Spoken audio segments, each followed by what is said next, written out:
I watched my brother's face crumble as I looked straight through him, my expression politely blank. "I'm sorry, do I know you?"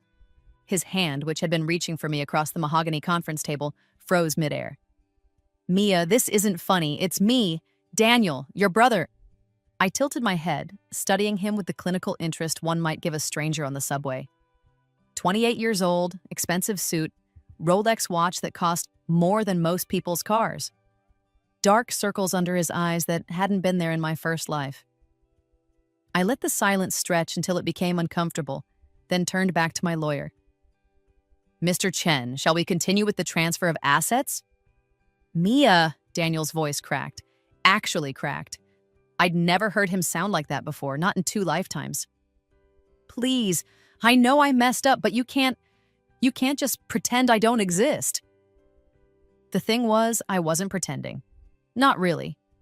Because the brother I'd loved, the one I desperately wanted to notice me for 23 years, had never actually existed. That Daniel had been a fantasy I'd clung to while the real one forgot my birthday year after year, skipped my college graduation for a golf tournament, and didn't even show up to my funeral. Oh yes, my funeral. That's where this whole thing started. Let me take you back 6 months. Not 6 months ago in this timeline. 6 months ago in my last life when I was dying in a hospital bed at 23 years old, completely alone. I'd been sick for weeks. What started as fatigue became something worse, something the doctors couldn't quite figure out until it was too late. Rare blood disorder, they finally said. Should have been caught earlier. Should have, could have, would have. I spent my final days staring at my phone, watching the battery drain as I waited for calls that never came. Daniel was in the middle of something important, according to his assistant. Mom was on a wellness retreat in Bali, finding herself, which apparently was more important than finding her daughter. Dad had a new family now. Hadn't spoken to me in 2 years, not since I'd refused to give his stepdaughter my college fund. I died on November 15th. My birthday was November 3rd. Daniel had forgotten it that year, too. When he finally showed up to the hospital, 3 days after I'd passed, he'd brought flowers, white lilies. I'd been allergic to lilies. He'd known that. Or he should have known that. But knowing things about me had never been his priority. The funeral was small. Daniel cried. He gave a beautiful eulogy about what a special soul I was, how close we'd been. He'd used the past tense, of course, because I was dead. But the truth was, he'd been using the past tense about me for years. I'd become past tense to my family long before my heart stopped beating. I remembered every word of that eulogy, even as I felt myself slipping away from the world. And then, I woke up, not in a hospital bed, not in heaven or hell, or any mystical in-between. I woke up in my childhood bedroom, in my parents' house, staring at a ceiling I hadn't seen in years. The glow-in-the-dark stars I'd put up when I was 12 were still there, though half had fallen off, just like before. My phone buzzed. I grabbed it with hands that felt too small, too smooth. The screen showed a date that made my heart stop. November 3rd, 15 years earlier. My 14th birthday. I was back. Somehow, impossibly, I was back. The memories of my previous life remained crystal clear. Every disappointment, every forgotten birthday, every time I'd convinced myself that this year would be different, that this year they'd remember, they'd care, and now I had a choice. I could try again, try harder, be better, be more noticeable, be impossible to forget. Or I could do something different. I laid in bed that morning, listening to the sounds of my family moving through the house. Mom's heels clicking on hardwood as she rushed to get ready for work. Dad's booming voice on a conference call, and Daniel, 16-year-old Daniel, blasting music from his room, probably getting ready to hang out with his friends. Not one of them knocked on my door, not one of them said happy birthday. Just like before, the neglect hadn't been dramatic in my first life. There was no Cinderella-style abuse, no evil stepmother locking me in towers. It was quieter than that, more insidious. A slow fade into invisibility. Daniel had been the golden child. Star athlete, straight A's, popular, handsome. Everything he touched turned to gold. Mom and Dad orbited around him like he was the sun, and I was the distant planet they'd forgotten they'd discovered. When I made honor roll, Dad said, "That's nice, honey," without looking up from Daniel's football highlights. When I won the regional science fair, Mom missed the ceremony because Daniel had a game. When I got into Princeton with a full scholarship, they threw Daniel a graduation party the same weekend, and I spent it setting up chairs. It wasn't that they hated me, they didn't. They just forgot I existed. I was the other child, the spare, the one who didn't need attention because I wasn't falling apart or failing out or demanding their focus. And I'd spent 23 years telling myself it was fine, that I was fine, that being forgotten was just the price of being low maintenance. But I wasn't fine. I died alone, unmourned until it was convenient, unloved until it was too late. And now I was back, and I had information they didn't have. I knew every important meeting that would make them miss my moments. I knew every girlfriend who would break Daniel's heart, every bad investment Dad would make, every fight Mom and Dad would have. I knew the future, and that meant I could change it, or I could let it happen exactly the same way with one crucial difference. This time I wouldn't care. That first day back, I tested my theory. I went downstairs at 7 a.m., same as I had in my first life. Mom was making breakfast, Daniel's favorite protein pancakes. Dad was reading the financial news. "Morning," I said. "Morning, sweetie," Mom replied automatically, not looking up. I waited. In my first life, I'd hovered around the kitchen, dropping hints, finally asking, "Do you know what today is?" The answer had been a distracted Thursday, and I'd gone to school crying. This time, I grabbed a granola bar and left. Didn't hover, didn't hint, didn't ask. At school, I joined clubs I'd never tried before, started sitting with different people at lunch, made plans that had nothing to do with being available in case my family finally noticed me. November 3rd came and went. No one said happy birthday. November 4th, I came home to find Daniel eating cake in the kitchen. "Oh, Mia," Mom said, looking up from her laptop. "There you are. Daniel got Student of the Month, so we got a cake to celebrate. Want a slice?" It was chocolate. I was allergic to chocolate. They'd known that, or they should have known that since I was 6. "No thanks," I said, and went to my room. An hour later, there was a knock on my door. Daniel, holding a plate with a slice of vanilla cake that definitely hadn't been in the kitchen. "Hey," he said, looking awkward. "I remembered you can't have chocolate. Bought this separately. And sorry I forgot yesterday." My 14th birthday, he'd remembered. A day late with a grocery store cake slice, but he'd remembered. In my first life, I'd cried with gratitude, hugged him, told him it was okay, that it didn't matter. This time, I looked at him with the knowledge of a 23-year-old who died alone. "Forgot what?" I asked. He blinked. "Your birthday?" "Oh," I shrugged. "It's fine. I forgot it was important." That was the first lie, the first step, the first brick in the wall I was building between me and the family that had forgotten me to death. Over the next 9 years, I executed my plan with surgical precision. I didn't pull away dramatically. That would have made them notice, made them ask questions. Instead, I simply stopped trying, stopped hoping, stopped caring. When they forgot my 15th birthday, I didn't cry. I took myself to dinner with money I'd earned tutoring. When they missed my 16th because Daniel had a championship game, I went to the movies alone and loved every minute. When Dad asked me to skip my high school graduation to babysit his new stepdaughter, I said yes with a smile, then hired a babysitter and went to graduation anyway, sent him the bill. I got into Princeton again, same scholarship, same achievement. This time, I didn't tell them until after I'd accepted. Moved into my dorm while they were at Daniel's college orientation at a state school. "You're going to Princeton?"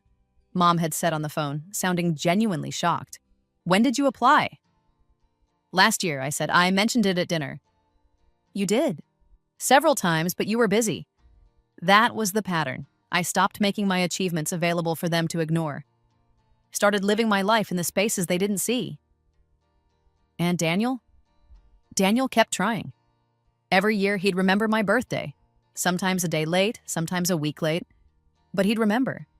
He'd show up with gifts, with apologies, with promises to do better, I accepted them all graciously, thanked him politely, and gave absolutely nothing back.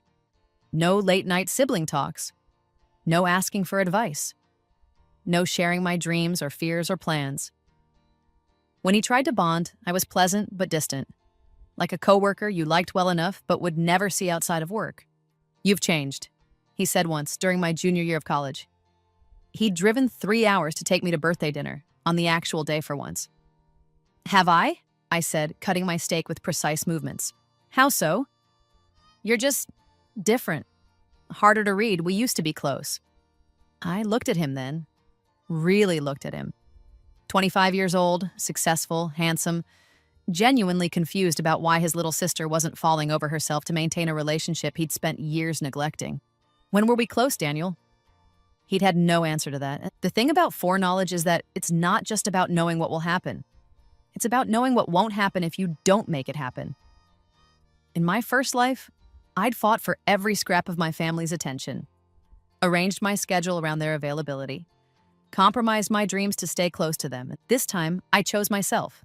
Every single time, I graduated summa cum laude, started a business with my roommate, a tech consulting firm that I knew would explode because I'd seen the market trends. By 23, the age I'd died before, I was a millionaire. And my family, they'd barely noticed I existed. Until the will reading, Grandmother Chen, my maternal grandmother, had been the only one who remembered. Every birthday, every achievement, every moment that mattered. She'd been there in my first life, and she'd been there in this one. The difference was that this time, I'd actually spent time with her. Real time. Not duty visits, but genuine relationship. I'd learned Mandarin to speak with her more easily, learned to make her favorite dumplings, listened to her stories about surviving the Cultural Revolution, about building a business from nothing, about losing and finding herself over 9 decades of life. "You're different from them," she'd told me once during my sophomore year of college. We were in her penthouse apartment, looking out over the city. "You have steel in your spine. They have water." "Is that good or bad?" I'd asked. "It's powerful," she'd said. "Use it wisely." She died last month, 97 years old, sharp until the end. I'd been holding her hand when she passed, reading her poetry in Mandarin. Daniel had been in the Maldives with his girlfriend. Mom had been at a spa. Dad had sent flowers. And now, here we were, in a lawyer's office, about to read the will of a woman worth approximately $800 million. I knew what was in the will. I'd helped her write it. Mr. Chen, her lawyer, no relation, cleared his throat. "Thank you all for coming. Mrs. Chen's will is quite straightforward, but there are some specific provisions she wanted me to explain." Mom and Dad sat forward. They'd been polite to Grandma Chen, but never close. She'd been traditional, difficult, too demanding. She'd also been brilliant, hilarious, and the only one who'd ever made me feel seen. Daniel kept glancing at me. I kept looking at Mr. Chen. To her daughter, Jennifer Chen Rodriguez, she leaves her jewelry collection and a sum of $1 million. Mom gasped. Dad squeezed her hand. To her son-in-law, Michael Rodriguez, she leaves her art collection and a sum of $500,000. Dad's eyes went wide. To her grandson, Daniel Rodriguez, she leaves her property in Monterey and a sum of $2 million. Daniel looked like he might fall out of his chair. And to her granddaughter, Mia Rodriguez. Mr. Chen paused, looking at me over his glasses. I kept my expression neutral. She leaves the remainder of her estate, approximately $790 million, including her business holdings, real estate portfolio, and controlling shares in Chen Industries. The silence was deafening. "What?" Mom finally said. "There must be some mistake," Dad added. Daniel just stared at me. Mr. Chen continued reading. Mrs. Chen included a letter to be read at this time. He opened an envelope, and I heard Grandma's voice in every word. "To my family, I have watched you all for many years. I have seen who shows up and who makes excuses. I have seen who builds relationships and who expects them to exist through proximity and blood alone. I have seen who remembers and who forgets. My granddaughter Mia has been the only one to truly know me in my final years. She learned my language. She learned my history. She showed up, week after week, year after year, not because she wanted something from me, but because she valued me as a person. This is not a punishment to the rest of you. This is a reward to the one who earned it. Mia, my dear girl, you have a spine of steel. Build something worthy with it. Mr. Chen folded the letter. There's one additional provision. Mrs. Chen has left instructions for a trust to be established in Daniel Rodriguez's name. Daniel perked up. To be managed by Mia Rodriguez, distributing funds at her discretion for Daniel's use, provided he meets certain conditions outlined in the trust documents. What conditions? Daniel asked, his voice hoarse. Mr. Chen looked at me. I nodded. The primary condition is that he maintain a meaningful relationship with his sister, as defined by specific, measurable criteria including but not limited to remembering important dates, attending important events, and regular communication. Failure to meet these conditions results in the trust reverting entirely to Mia's control. I watched my brother's face cycle through emotions. Shock, confusion, hurt, and finally, something like understanding. This is ridiculous, Mom said. You can't put conditions on family relationships. Mrs. Chen could and did, Mr. Chen replied calmly. The will is ironclad. I drafted it myself. Dad turned to me. Mia, surely you'll contest this. This isn't right. Family should share. Share what? I asked, speaking for the first time since the reading began. My voice was level, calm. Share what, Dad? The way you shared your time. The way you shared your attention. Should I share Grandma's estate the way you shared my childhood? His face went pale. Mia, Mom started. I'm not contesting anything, I said, standing. Mr. Chen, please proceed with the transfer of assets and prepare the trust documents for Daniel. I'll review them next week. Mia, wait. Daniel was on his feet. Can we talk, please? I looked at him, really looked at him for the first time that day. About what, Daniel? About all of this? About us? About... He ran his hand through his hair, a nervous gesture I remembered from both lifetimes. I know I wasn't the best brother. I know I forgot a lot of things, but I was trying these last few years. I was showing up. Were you? I interrupted. Were you showing up for me, Daniel? Or were you showing up because you felt guilty? He flinched. Let me ask you something, I continued. What's my favorite color? He opened his mouth, closed it. Blue? What do I do for a living? You're in tech. Software? Where did I go to college? Some Ivy League school, Harvard? When is my birthday, Daniel? This one, he knew. November 3rd. And how many of my birthdays have you actually remembered on November 3rd? Not November 4th. Not November 10th when guilt kicks in. November 3rd.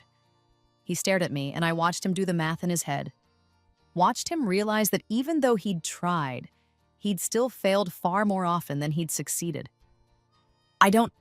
His voice cracked again. I don't know you anymore, do I? Did you ever? I asked quietly. And that's when it happened. That's when I saw it. The exact moment my brother realized he'd lost something he never knew he'd had. His face crumpled, actually crumpled, like paper being crushed. Please, he whispered, I don't want to lose you. You can't lose what you never held on to, I said. Then I walked out. The next 3 months were a whirlwind. Taking over Grandma's business empire was no small feat, even with foreknowledge of market trends. I'd known it would be huge, but actually sitting in her office, signing documents that controlled thousands of jobs and millions of dollars, that was different. Mom and Dad tried reaching out, texts, calls, emails, hurt messages about how I was tearing the family apart and turning my back on them. I responded to every single one with the same message. I'm not turning my back on anyone. I'm just facing forward for once. Daniel was relentless. He showed up at my office every week. Brought coffee, the right order, oat milk latte with vanilla, which he'd apparently learned. Sent flowers on the 1st of every month. Not lilies, never lilies.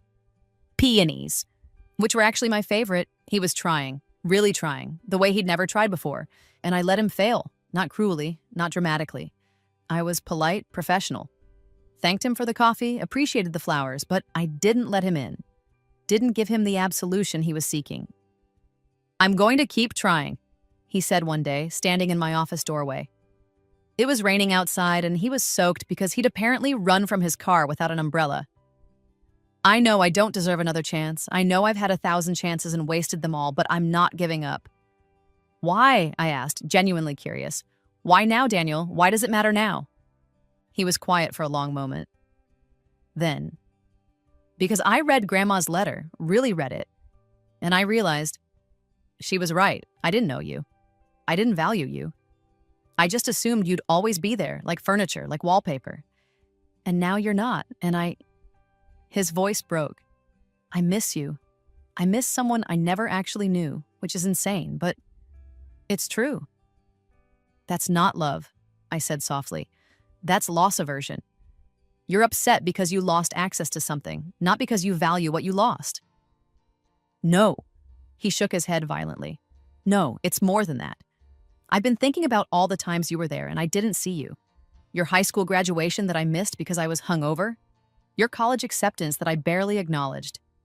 That time you won that huge award and I was late to the ceremony because I was playing video games.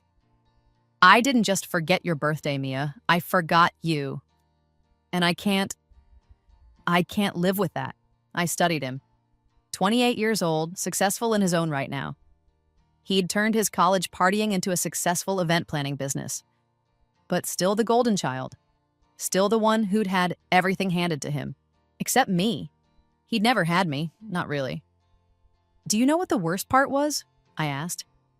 It wasn't that you forgot. It was that you didn't think forgetting mattered. Every time I told you it hurt, you'd say, it's just a birthday, or it's just a graduation, or it's just dinner. Like the things that mattered to me were inherently less important than the things that mattered to you. I was wrong, he said immediately. I was so fucking wrong, Mia. Yes, I agreed. You were... Can I fix this? Tell me how to fix this. I thought about the trust Grandma had set up, the conditions she'd put in place, remembering important dates, attending important events, regular communication. You want to fix this? I asked. He nodded desperately. Then start by telling me my middle name. He froze. Your middle name? Yes. What's my middle name, Daniel? I watched him search his memory, watched panic flash across his face. Is it Marie? No. Elizabeth? No. He looked like he might cry. I don't know. It's May, I said. After Grandma, I've had it my entire life. You've seen it on legal documents, on birthday cards, on my college diploma that I know you glanced at once. And you don't know it. I'm sorry. Don't apologize, I interrupted. Just understand. You don't get to know me now because you've realized I'm worth knowing. You don't get to claim a relationship we never had because losing it makes you uncomfortable. And you definitely don't get to cry about forgetting my name when you've spent our entire lives forgetting me. I stood up, walked to the door, held it open. I have a meeting. You should go. He didn't move for a long moment. Then, quietly, when's your birthday this year? Why does it matter? Because I want to be there. I want to celebrate you. I want to start remembering. I looked at him, this brother I'd loved so desperately in my first life. This person I'd died wanting to matter to. November 3rd, I said. Same as always. I'll be there, he promised. We'll see, I replied, and closed the door. November 3rd came 6 months after the will reading, 23 years after I'd been reborn, 37 years after I'd originally been born. I was 23 years old again, the age I'd died at before. I spent the morning doing exactly what I wanted, slept in, made myself an elaborate breakfast, went to my favorite art museum, had lunch at the restaurant where Grandma and I used to eat dumplings. No one knew where I was. I'd told my assistant to clear my schedule, turned off my phone, disappeared into the city. It was perfect. At 7 p.m., I returned to my penthouse apartment, Grandma's apartment, now mine. The doorman smiled at me, handed me a package. This arrived for you this morning, Miss Rodriguez. Inside was a handwritten card from Daniel. Mia, I know you probably don't want to see me today. I know I've burned every bridge and broken every promise, but I wanted you to know I remember, November 3rd, your birthday. The day the world got Mia May Rodriguez, and I got the greatest gift I never appreciated. I'm not asking to celebrate with you. I'm not asking for forgiveness. I'm just asking you to know I remember. Happy birthday, your brother Daniel. Inside the package was a book, old, leather-bound, written in Mandarin. I recognized it immediately. It was Grandma's favorite book of poetry, the one I used to read to her. I sat with it for a long time, reading poems about memory and loss and the things we carry. At 8 p.m., there was a knock on my door. I considered not answering. Then, curious despite myself, I looked through the peephole. Daniel stood there holding a small box. No flowers, no grand gesture, just him and a box. I opened the door. "I know you said," he started. "Come in," I said. He looked shocked, but stepped inside carefully like he was entering a temple. "I wasn't sure you'd be here," he admitted. "Where else would I be?" "I don't know. I've never actually known where you'd be because I never paid attention." He held out the box. "This is for you." Inside was a locket, old, gold, delicate. I recognized it. "This was Grandma's," I said. "She gave it to me before she died," Daniel said quietly. "Told me to give it to you on your 23rd birthday. Said you'd understand why when the time came." I opened the locket. Inside was a photo I'd never seen before. Grandma, young, standing with a little girl who looked exactly like me. On the other side was an inscription in Mandarin. "Memory is a choice." "She told me something else," Daniel continued. "She said that forgetting isn't the absence of memory, it's the absence of care. And that remembering isn't about having perfect recall. It's about deciding someone matters enough to keep in your mind."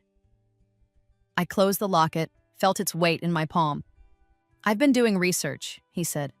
"About you. About things I should have always known. Your favorite color is green, not blue. You're the CEO of Chen Industries now, not just in tech. You went to Princeton, graduated summa cum laude, started a consulting firm that's revolutionizing the industry. You speak Mandarin fluently. You volunteer at the Children's Hospital every Sunday. You hate chocolate but love vanilla. You're allergic to lilies. His voice cracked. "You're incredible, and I've missed all of it." "Yes," I said simply. "You have." "I can't get those years back," he said. "I can't undo the damage. But I want to be here for the years ahead. If you'll let me. Not because of Grandma's trust. Not because I feel guilty. But because you're my sister, and I want to know who you actually are." I looked at this man, my brother, standing in my apartment with tears in his eyes. In my first life, this moment had never come. He'd cried at my funeral, but I'd been dead. Too late for tears to matter. This time, I was alive. And I had a choice. "Do you know what happens if you fail to meet the conditions of Grandma's trust?" I asked. He nodded. "The money reverts to you." "And if that happens, will you still show up?" He met my eyes. "Yes." "Why?" "Because you're not a responsibility or an obligation or a condition of a trust," he said. "You're my sister, and I've spent our entire lives treating you like you don't matter. I can't fix the past, Mia. But I'm begging you for a chance to be part of your future." I thought about the girl I'd been. The one who'd died alone, forgotten, unmourned. I thought about the woman I'd become. The one with a spine of steel, who'd built an empire, who'd chosen herself over and over, and I thought about Grandma's words. Use it wisely. Power wasn't just about money or business or revenge. Power was about choosing who got access to you. Who got your time, your energy, your love. I'd spent 9 years punishing my family for their neglect, and they deserved it. Every ignored birthday, every forgotten moment, every time they'd chosen convenience over connection. But I'd also spent 9 years in a cage of my own making, locked behind walls I'd built to protect myself, unable to risk caring again. "I'm not your redemption arc," I said finally. "I'm not a prize you win by trying hard enough. I'm a person who spent our entire lives being invisible to you." "I know," he said. "If you want to be part of my life, you don't get to half-ass it," I continued. "No more forgotten birthdays. No more missed calls. No more treating my time like it matters less than yours." "I understand. And you don't get to expect forgiveness," I added.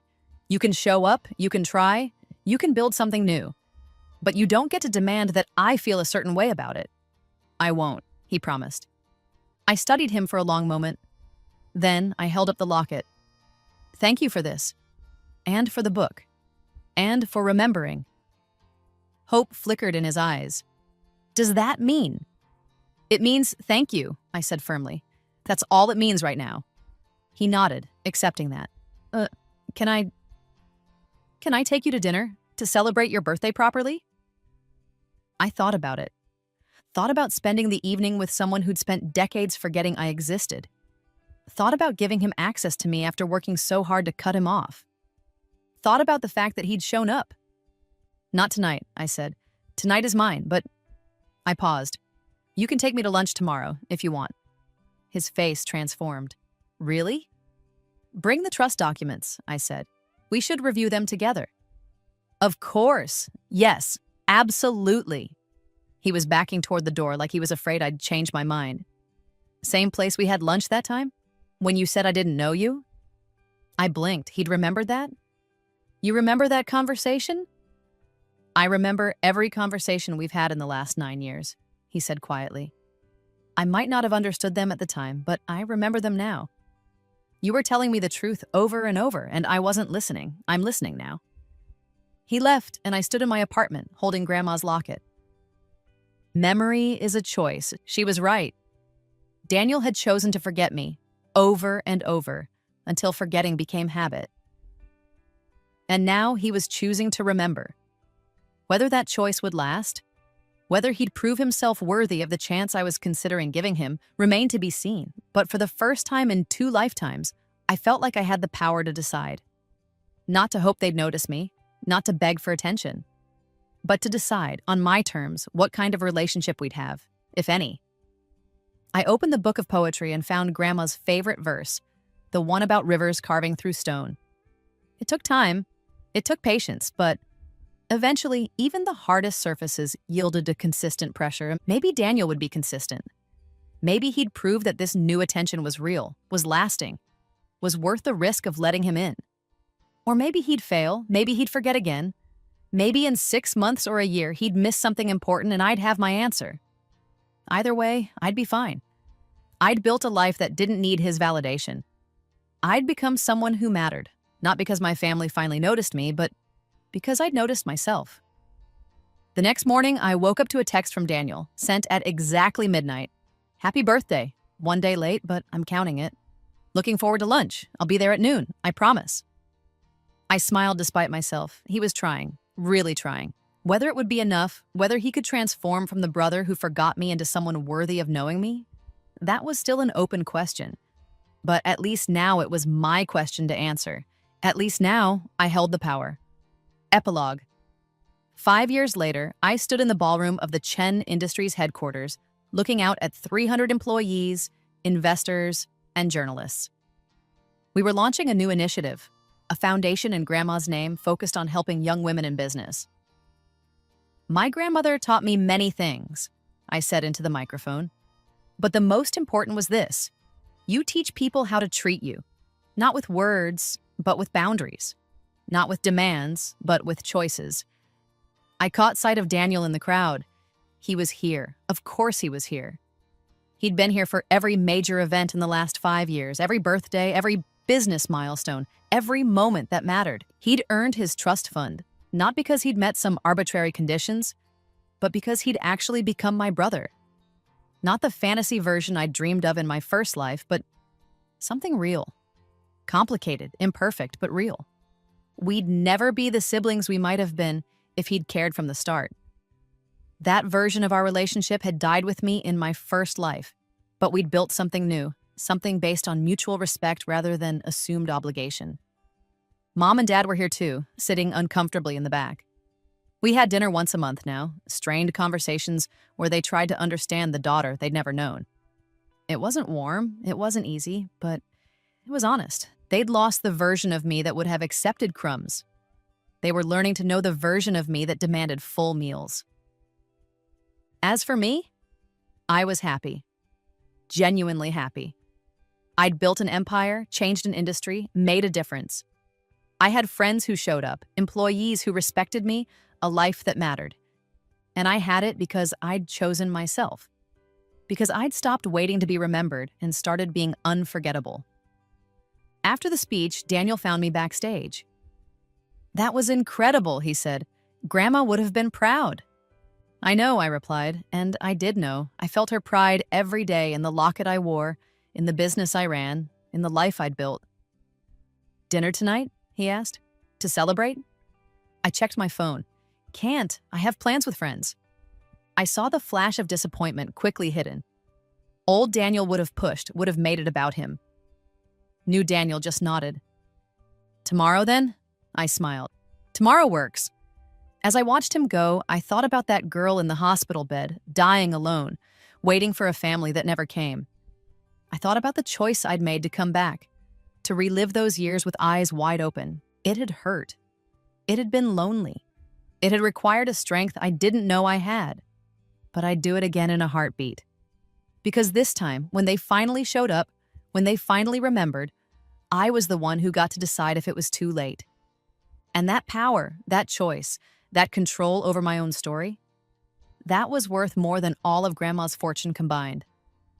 Memory is a choice, and I'd chosen to remember exactly who I was, what I deserved, and what I'd never accept again. Let them remember that.